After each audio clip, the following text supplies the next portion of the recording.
Il est 2 heures du matin en plein Japon. Des caméras de vidéosurveillance viennent tout juste de filmer une scène un peu curieuse. Sur ces bandes, il est possible de voir une femme lourdement équipée et quasiment recouverte de la tête aux pieds, sans laisser le moindre espace de peau à l'air libre.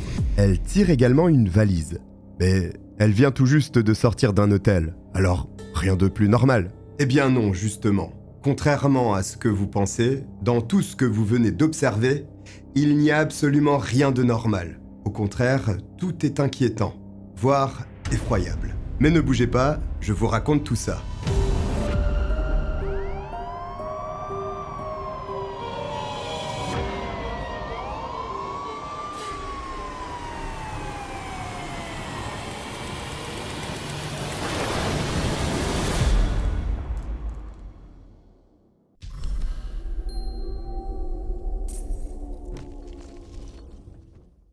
Bonjour à tous, je suis le Cogiteur, bienvenue pour une nouvelle affaire criminelle que je vais vous raconter. Juste avant qu'on ne débute, si vous aimez ce genre de contenu, n'hésitez pas à liker et à vous abonner, ça aide énormément. Allez, on commence. Aussi, je vous préviens, l'histoire va être corsée. J'en fais pas beaucoup au Japon, mais à chaque fois que je pars vers cette destination, c'est assez dur. Le Japon est un pays magnifique, c'est vrai. D'ailleurs, beaucoup d'Européens fantasment sur le pays du soleil levant. Voyager au Japon, c'est presque un accomplissement pour tous ceux qui aiment découvrir de nouvelles cultures. La plupart du temps, la destination principale que choisissent les gens, c'est évidemment Tokyo, le cœur de la nation nippone. Certains s'aventurent en dehors de cette ville immense pour découvrir d'autres communes, telles que Kyoto, Osaka ou tout au sud, Fukuoka. Et c'est donc logiquement que ces noms sont parmi les plus connus chez les Occidentaux. Mais au nord, sur l'île montagneuse d'Hokkaido, il y a aussi une très grande ville, avec un poil moins de notoriété, celle de Sapporo. C'est évidemment l'agglomération la plus grande du secteur, mais surtout, elle est très dynamique. Il faut dire qu'elle bénéficie d'un engouement particulier en hiver. En effet, l'île d'Hokkaido est réputée pour ses paysages, ses magnifiques montagnes et bien sûr ses sports d'hiver. Bref, il y a largement de quoi faire et à Sapporo également. C'est une ville en effervescence, mais où la criminalité est quasiment absente. C'est sûrement l'un des points qui a convaincu Osamu et Hiroku Tamura d'élire domicile ici. Le couple s'y sent particulièrement bien, et pour les jeunes mariés, c'est l'endroit idéal pour fonder une famille. En 1994, une fille voit le jour pour le plus grand bonheur de ses parents. Ils sont fiers d'annoncer à tout le monde qu'ils seront désormais 3 à la maison. Osamu et Hiroko décident de nommer l'enfant Runa. Malgré l'amour que lui apportent son père et sa mère, la petite fille reste très discrète, voire renfermée sur elle-même. Elle est introvertie, y compris au moment où elle fait ses premiers pas à l'école. C'est alors que la vie se complique un peu pour Runa. Comme elle se fait peu remarquer, qu'elle est silencieuse et qu'elle se contente de rester dans son coin, des élèves remarquent cette attitude. Les enfants perçoivent une sorte de faiblesse et décident d'en profiter. Par conséquent, Runa est victime de brimades constantes de la part de ses camarades. Au départ, ce sont les élèves les plus perturbants de l'école qui l'embêtent. Mais comme elle ne répond pas, la jeune fille devient le bouc émissaire de presque tout l'établissement scolaire. Elle est brutalisée physiquement, mais aussi verbalement, avec des moqueries continues à chaque fois qu'elle se présente à l'école. Cependant, Runa ne réagit pas. Elle intériorise sa colère et laisse en paix ses harceleurs. Mais bien entendu, à force de pousser le bouchon, Runa finit par voir rouge. Elle décide que ce jour, elle ira à l'école comme d'habitude, mais que les choses vont changer à partir de maintenant. Lorsqu'elle arrive devant son établissement scolaire, elle repère l'un des garçons qui la harcèle depuis des mois. A priori, il n'y a pas de raison pour que ce dernier ne craigne une élève aussi faiblarde. Sauf que Runa n'est pas venue à l'école les mains vides. Elle a apporté un cutter avec elle, et elle poursuit son camarade avec la ferme intention de le découper en morceaux. Finalement, elle est arrêtée et ne taillera pas en petits cubes son harceleur. En revanche, elle a bien l'intention de lui faire comprendre que ceci n'était pas une tentative pour l'impressionner. Elle lui dit à l'oreille « Si tu recommences, je te tue ». Runa n'est pas suspendue ou renvoyée de l'école au bout du compte. Seulement, son action a tout de même un effet. Plus personne ne l'embête. Les élèves ont bien compris que s'ils s'en prennent à elle, ils risquent leur vie dorénavant. Et le jeu n'en vaut peut-être pas la chandelle. Maintenant, Runa est tranquille. Peut-être un peu trop, en réalité. Parce que le reste de sa scolarité ne va être qu'une longue traversée du désert. isolée de toute relation sociale. La jeune fille ne parvient pas à se faire d'amis, ou même simplement interagir avec qui que ce soit. Ses parents remarquent bien que leur fille prend une mauvaise direction. Elle se sent mal, et l'origine de tout ça, c'est l'école. Alors ils prennent une décision drastique. Ils la sortent du système scolaire, qui empoisonne son mental de toute façon. Et hors de question de lui imposer à nouveau un tel rythme de vie. Osamu et Hiroko veulent que leur fille aille mieux. Les parents prennent donc contact avec des psychiatres pour essayer de soigner les maux de leur enfant. Runa suit une thérapie intensive. Les experts qui se penchent sur le cas de la jeune fille concluent tous la même chose. Elle est atteinte de troubles de la personnalité antisociale. Certains utilisent même le terme de psychopathe. Et visiblement, le comportement de Runa, d'après les experts, est en partie lié à celui de ses parents. La jeune fille est une enfant roi. Tout lui est accordé sans qu'elle ne rencontre la moindre opposition. Ses parents agissent ainsi pour faire pansement. Ils la couvrent de cadeaux pour qu'elle se sente aimée, que ses malheurs du quotidien soient loin de ses pensées quand elle se trouve à la maison. La maison, justement, est un lieu que Runa apprécie particulièrement. Un logement de 3 étages, où elle peut faire ce qu'elle veut et où personne ne peut venir l'insulter. Tout ça participe de plus en plus à son isolement, mais aussi à construire une idée selon laquelle les gens qui lui font du mal méritent d'être punis. Elle rumine à longueur de journée à propos de tout le mal qu'on lui a fait. Finalement, au bout d'un certain temps, la jeune fille trouve du réconfort. Sauf que ceux qui tendent l'oreille ne sont pas forcément de bons conseils. Parce que Runa s'épanche sur ses sentiments au sein d'un forum sur Internet. Elle y raconte la haine qu'elle éprouve envers les hommes et le mal qu'elle souhaite leur faire. Et il faut bien comprendre que la jeune fille passe des journées entières sur ce site. Ceux qui la lisent partagent la même opinion. Et ensemble, ils s'enfoncent dans une spirale négative, motivant chacun la haine de l'autre de plus en plus profondément. Alors, pourquoi Runa déteste-t-elle les hommes ? Eh bien, tout simplement parce que durant toutes ces années à l'école, ce sont des garçons qui l'ont harcelée et qui ont fait de sa vie un véritable enfer. Un calvaire qui a ouvert la voie à l'un des crimes les plus atroces et qui va choquer le Japon au plus haut point.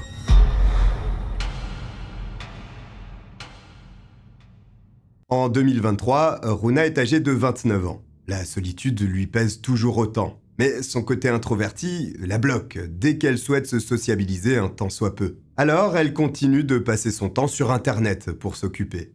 Et puis, elle se dit que grâce au web, elle pourrait rencontrer des gens. Après tout, c'est beaucoup plus facile d'entrer en communication avec une autre personne en étant tranquillement derrière son clavier. C'est comme ça que Runa rencontre une femme du nom de Tomo sur un site de rencontre. Toutes les deux sont à la recherche d'une compagnie amoureuse. Mais ce n'est pas tout. Elles accrochent vraiment. Leurs personnalités sont vraiment compatibles. Durant des heures et des heures, elles discutent de tous les sujets qui les passionnent.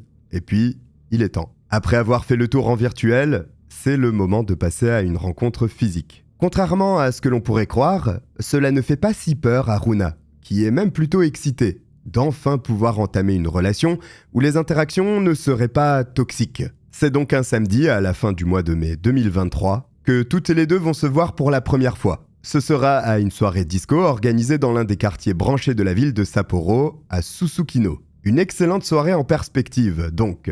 Sauf qu'il y a un problème. Tomo n'existe pas. Ou du moins, elle existe, mais elle n'est pas celle qu'elle prétend être. Déjà, elle n'est pas une femme. Tomo est un homme. Ensuite, il s'agit d'une personne mariée à une autre femme et qui a une famille et des enfants. Tomo est en réalité Hiroshi Una, un homme de 62 ans, employé dans une grande entreprise du Japon et qui a appris à mentir fréquemment. S'il ment, c'est pour cacher une part de lui qu'il ne peut pas dévoiler auprès de ses proches. De nombreux soirs dans la semaine, il prétend que son patron insiste pour que son équipe se rende à des after-work pour décompresser. Sa femme le croit, dans la mesure où ce sont des pratiques courantes dans le monde du travail japonais. Et cela peut être mal vu de refuser une telle invitation. La réalité, c'est qu'Hiroshi passe ses nuits dans les bars et les clubs de la ville de Sapporo, travesti en femme. Le but étant de faire des rencontres qui sortent de son quotidien de père de famille et d'employé modèle. Sa double vie a donc placé Runa sur son parcours. Alors je suis sûr que vous vous demandez comment un homme de 62 ans, à l'allure d'un cadre supérieur, peut avoir l'apparence d'une jeune femme dans la trentaine, voire la quarantaine. Eh bien nous sommes en 2023 au moment des faits. C'est donc grâce à des filtres et des retouches photos qu'un homme dans la soixantaine devient une femme de 30 ans. À ce niveau, il y a de quoi faire rougir Houdini. C'est ainsi qu'Hiroshi a réussi à berner Runa. S'agissant d'Hiroshi lui-même et des raisons qui le poussent à se déguiser en femme, d'après des gens qu'il côtoie dans le monde de la nuit, c'est en fait un passe-temps pour lui. Il aime s'accoutrer de la sorte et agir de cette manière. Seulement, il n'a jamais clamé être une femme, ou alors avoir remis en cause son genre. Il apprécie juste se montrer ainsi avec les gens qu'il fréquente dans son autre vie. Alors c'est sûr, c'est un hobby peu commun. Mais ce n'est pas uniquement pour le plaisir qu'il se transforme en femme le soir. Et d'ailleurs, pour ceux qui trouveraient ça bizarre, est-ce que c'est plus étrange qu'un homme qui se déguise en chauve-souris la nuit ? Bon, si je disais qu'Hiroshi ne se déguisait pas uniquement pour le plaisir, c'est parce que cet homme a aussi remarqué une chose. Les femmes sont beaucoup moins sur leur garde. Autrement dit, lorsqu'il se transforme en Tomo, Hiroshi arrive à se rapprocher des jeunes femmes qu'il fréquente. Il parvient même à décrocher des rendez-vous en tête-à-tête avec certaines, voire finir la nuit à l'hôtel, alors que cela aurait été impensable dans un autre contexte. C'est toute une stratégie qui se cache derrière ce déguisement. Sauf qu'elle a aussi un côté sombre, parce que l'homme qui se travestit a été banni d'un bon nombre d'établissements, principalement des boîtes de nuit de Sapporo. Les dirigeants ayant remarqué que l'homme avait abusé de clientes ivres mortes pour toucher à son but, coucher avec elles. Malgré ces bannissements très nombreux, et malgré la notoriété d'Hiroshi, ou plutôt Tomo, l'homme de 62 ans n'a jamais été inquiété pour ses comportements répréhensibles, disons-le. C'est d'ailleurs un problème qui semble ronger le Japon. Les agressions sexuelles commises sont rarement poursuivies comme elles devraient l'être, et les auteurs de ces crimes ne sont presque jamais poursuivis. Pourtant, Hiroshi en a eu des comportements très limites. Parce qu'en plus des clubs, il a également été exclu de plusieurs onsen, ou si vous voulez, des bains publics. Pourquoi ? Tout simplement parce qu'il espionnait discrètement les clientes des établissements, pour assouvir ses fantasmes, ou peut-être pour les faire grandir également. Et tout ça, malgré des heures et des heures de discussions en ligne, Runa n'en a aucune idée. Mais elle ne va pas tarder à le savoir. D'abord, elle va faire une rencontre qui s'apprête à changer sa vie définitivement.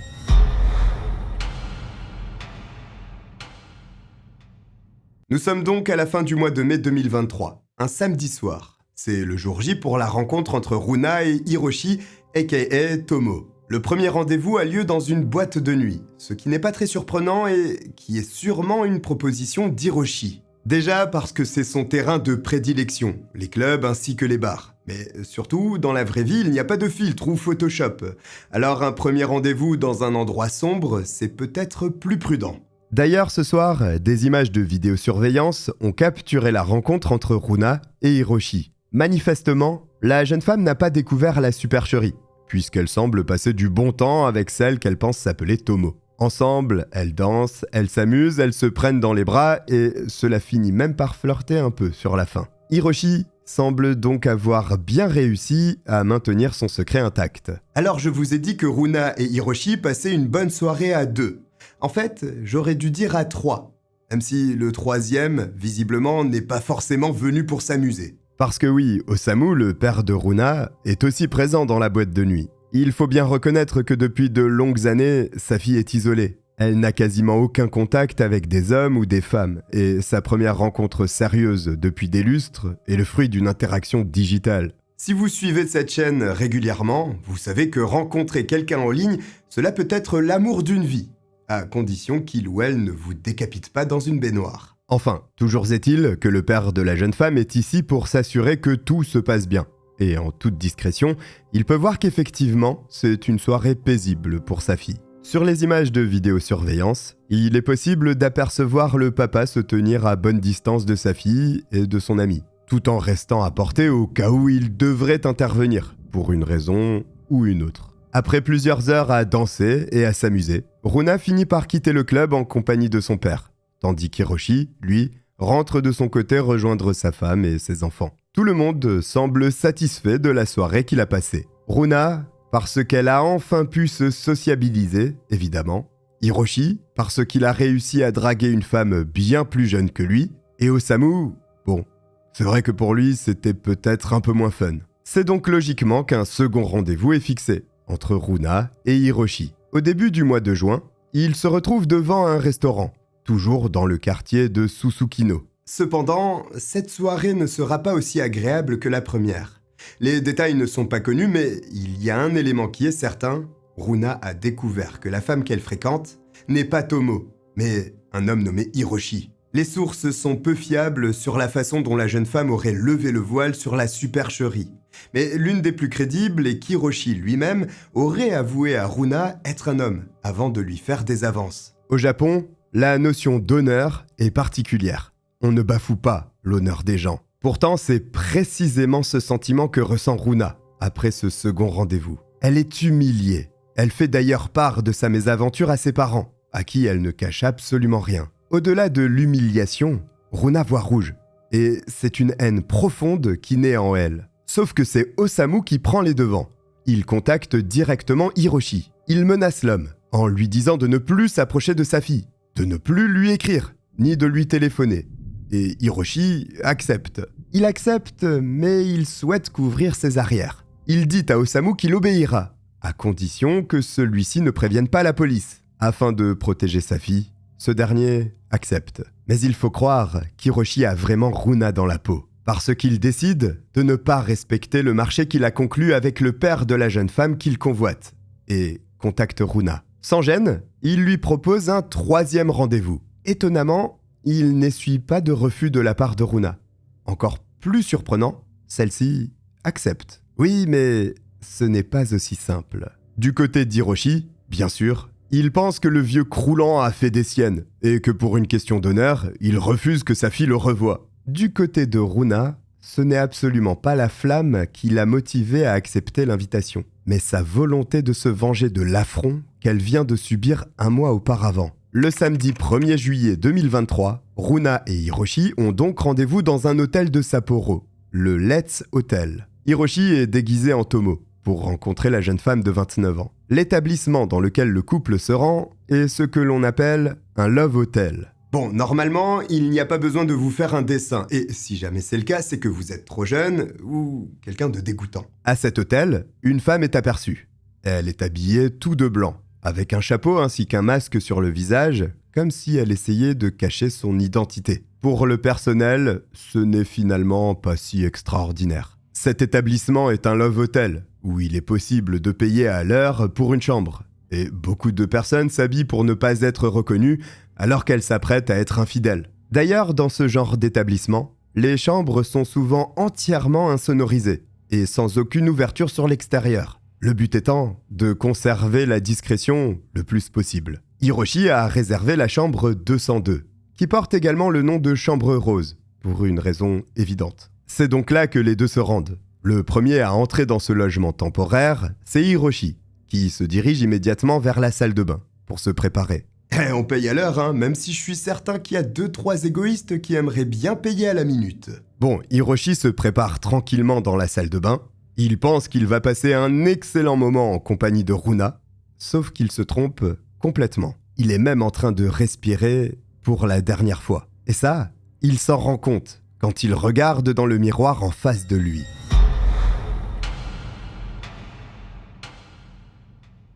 Runa n'est pas venue les mains vides dans ce love hotel. Et elle n'est pas venue pour le love du tout. Alors qu'il se trouve dans la salle de bain, Runa sort 2 objets de son sac. Un caméscope et un énorme couteau de cuisine.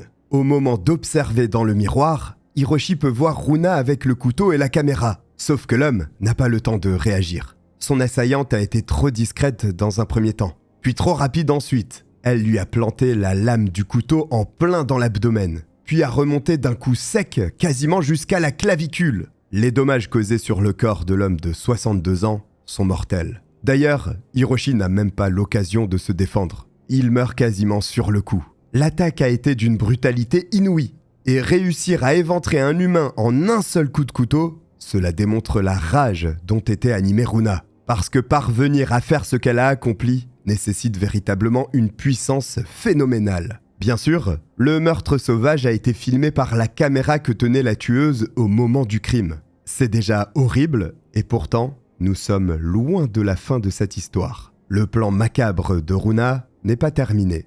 Maintenant, elle enfile un imperméable. Elle sort un assortiment de couteaux aux lames acérées, ainsi qu'une scie. Vous vous en doutez, c'est l'instant boucherie-charcuterie. Runa s'acharne sur la nuque de sa victime. À l'aide de la scie, elle coupe les os et avec les couteaux, elle finit le travail. Une fois que la tête d'Hiroshi est séparée de son corps, elle contacte la réception de l'hôtel en utilisant le téléphone de la chambre. Si elle fait ça, c'est pour expliquer au personnel qu'elle va partir, mais que son compagnon du moment, épuisé, va rester pour dormir et donc passer la nuit. Il ne veut pas être dérangé pendant son sommeil. Ensuite, la jeune femme de 29 ans quitte les lieux en emportant tout ce qui pourrait permettre l'identification de la victime, c'est-à-dire son portefeuille, ses vêtements et, bien sûr, sa tête. Il est 2h du matin quand Runa part de l'établissement. Il y a une caméra qui capture d'ailleurs sa sortie. On peut voir la jeune femme partir avec une valise à la main, dans laquelle se trouve la tête d'Hiroshi, et un sac dans lequel se trouvent les outils qui ont aidé à la retirer. Mais vous l'avez peut-être compris, cette histoire est en quelque sorte une affaire familiale. Bien que Runa soit entrée et sortie seule de cet hôtel, une fois à l'extérieur, son père est arrivé en voiture pour lui permettre de quitter la zone définitivement. En réalité, la jeune femme avait prévenu ses parents qu'Hiroshi lui avait proposé un 3e rendez-vous. C'est donc ensemble qu'ils ont échafaudé ce plan macabre. D'ailleurs, Osuma, le père, a été d'une aide précieuse. Parce que si Runa était si bien équipée, et si elle a été capable de démembrer sa victime, c'est grâce à son papa. Effectivement, Osuma Tamura est un psychiatre reconnu qui a longtemps travaillé dans un hôpital. Il a donc été en capacité d'expliquer de façon méthodique et détaillée à sa fille comment s'y prendre pour commettre le crime le plus propre possible. Que ce soit avec des instructions anatomiques ou alors pour ralentir le travail de la police, notamment en empêchant une identification de la victime, ou de la meurtrière évidemment. D'où l'accoutrement avec l'imperméable, etc. Hiroko, la mère, a aussi participé, une fois le meurtre commis. Osuma a récupéré sa fille, puis ensemble, ils ont parcouru les 10 km qui les séparent de la maison familiale. Là, Hiroko les attendait patiemment. Runa lui a remis le sac en plastique contenant la tête d'Hiroshi. La maman s'en est emparée, puis l'a placée dans une glacière, afin d'éviter qu'elle ne se décompose et que l'odeur ne trahisse la famille. La glacière, elle, a été déposée dans la salle de bain. Et toute la famille Tamura est enfin heureuse de s'être débarrassée du problème que représentait Hiroshi. À ce stade, c'est le milieu de la nuit. Mais Tamura ne va pas se coucher. Malgré l'effort qu'elle vient de fournir, elle prend la voiture de son père et retourne faire la fête dans la boîte de nuit où elle a rencontré Hiroshi pour la première fois, sûrement pour essayer de se construire un alibi. Son père fait pareil. Il va travailler ce dimanche matin et fait comme si de rien n'était. D'ailleurs, ses collègues ne se doutent pas qu'il vient de participer à un meurtre avec sa fille. Osuma est un très bon acteur. Jouer la comédie, c'est moins la tasse de thé d'Hiroko. La maman a besoin d'extérioriser ce qu'il s'est passé et raconte les détails à un autre membre de la famille, en précisant qu'elle ne pensait pas que sa fille irait jusque-là. Pourtant, c'est bien ce qu'il s'est produit. À peu près au même moment, le personnel de l'hôtel se rend dans la chambre 202. Le client qui aurait dû partir depuis un moment occupe toujours l'espace, et il y en a d'autres qui aimeraient aussi dormir. Malgré les tentatives des employés, personne ne répond. Alors ils ouvrent la porte, mais sont surpris de découvrir qu'il n'y a personne dans le lit, et qu'il n'a même pas été défait. Mais la véritable surprise est pour le membre du personnel qui ouvre la porte de la salle de bain. C'est un spectacle absolument affreux qui se dévoile sous ses yeux. Un corps sans tête, assis dans la baignoire, maculé de sang. C'est un vrai carnage et l'odeur est absolument immonde. C'est la panique. La police est immédiatement appelée et les scientifiques de la brigade criminelle passent au crible ce lieu du crime terrible. Sauf qu'à leur grand étonnement, ils ne trouvent rien. Aucune empreinte digitale, pas de fibre, ni d'arme du crime. Rien. Le tueur a été précautionneux. Mais les forces de l'ordre ont plus d'un tour dans leur sac. Et elles parviennent à relier le corps découvert dans cette salle de bain à celui d'un père de famille récemment disparu, celui d'Hiroshi Una. Les enquêteurs sont même capables d'obtenir le nom d'un suspect, ou plutôt d'une suspecte, en la personne de Runa Tamura. En étudiant l'ordinateur de la victime, les policiers ont découvert qu'il avait prévu de rencontrer cette femme ce soir-là, et qu'elle était la seule personne qu'Hiroshi devait voir ce jour. Il y a un point curieux qui fait encore plus douter les enquêteurs quant à la culpabilité de cette jeune femme. Celle-ci vit dans un quartier où des voisins ont rapporté qu'un chat avait été décapité. Alors tout de suite, Les policiers supposent que ce chat a peut-être été un cobaye, un exercice avant de passer à l'acte. La police débarque chez la famille Tamura le 25 juillet, près de 3 semaines après le meurtre sauvage au Love Hotel. En entrant dans la maison, les agents se rendent compte qu'ils vont avoir fort à faire ici. Chaque centimètre carré d'espace libre est occupé par un objet. C'est un bazar sans nom. Les forces de l'ordre s'acharnent à faire le tri dans tous ces objets. Et puis, finalement, elles découvrent ce qu'elles sont venues chercher. Les affaires personnelles d'Hiroshi Una, la victime. Parmi les objets de l'homme, il y a son téléphone portable. Celui-ci est détruit, sûrement pour éviter que la police n'y trouve des preuves compromettantes. Alors, la destruction de cette preuve aurait pu être une bonne idée, à condition de se débarrasser de la tête de la victime. Parce que oui, la tête d'Hiroshi est toujours dans cette glacière, toujours dans la salle de bain de la famille. Alors bien sûr, puisque 3 semaines se sont écoulées depuis le meurtre, et malgré la glace afin de la conserver le mieux possible, la tête a tout de même commencé à se décomposer. En fait, elle en est même à un stade très avancé. Des morceaux de chair manquent, et il y a de la peau qui est suspendue comme pour sécher. Personne ne le dit, mais tout le monde le pense. La famille Tamura aurait-elle goûté sa victime ? C'est possible, mais rien ne le prouve. Par contre, le dossier de la police est définitivement bouclé quand la caméra ayant filmé le crime est découverte. Il y a le meurtre qui est enregistré ainsi que l'acharnement sur la tête d'Hiroshi. Mais il y a aussi une vidéo montrant Runa jouant avec la tête de la victime alors qu'elle se trouve dans la maison de la famille. Manifestement, l'un des parents a filmé la scène, pendant que sa fille s'amusait avec une tête humaine. Les enquêteurs mettent aussi la main sur un assortiment de 20 couteaux se trouvant dans la chambre de Runa, les mêmes ayant servi pour le plan macabre de la famille Tamura. Évidemment, dans la foulée de cette perquisition, Runa, Osuma et Hiroko Tamura sont inculpés de meurtre avec préméditation et placés en garde à vue. Interrogée sur son crime, Runa explique aux agents qu'elle est atteinte de troubles de la personnalité et que celle qui a tué Hiroshi est l'une des nombreuses personnes qui occupent son esprit.